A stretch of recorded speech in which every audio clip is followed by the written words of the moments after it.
Юмбахда вот это залоха, друг другу пожелать белым месяцем саган харар. Это значит душу беление. Всегда говорят, что это молочная пища, молоко пьют, этим самым себя белеет. Но, как говорится, саган болгоно, это не так немножко. Это беление души, чистоты. Как новорожденный ребенок без злого умысла, таким должен с белым месяцем друг друга залокдо и стать.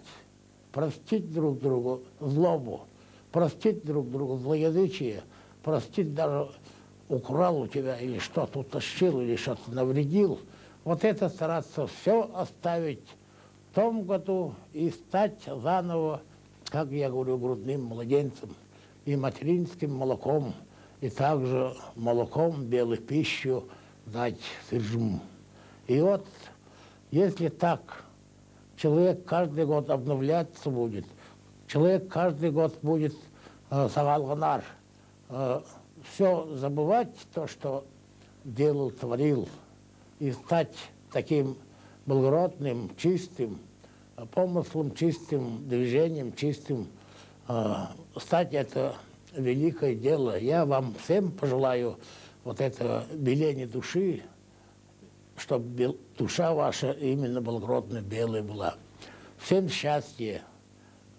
Желаю детей, чтобы женщины много рожали, мужчины не ленились трудиться, молодые люди, чтобы женщины и нарожали, а мужики стирали, и также хугденго тонгак пленку юхоин угажа ресулогуй амгдат уже.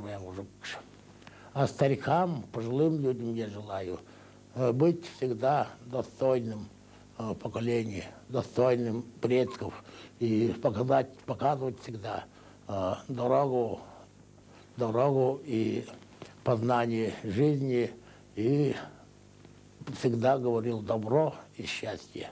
Счастья вам, дорогие наши земляки, окружающие вокруг Байкала, народ до Байкалья, при Байкалье, за Байкалье. Счастья вам, дорогие телезрители.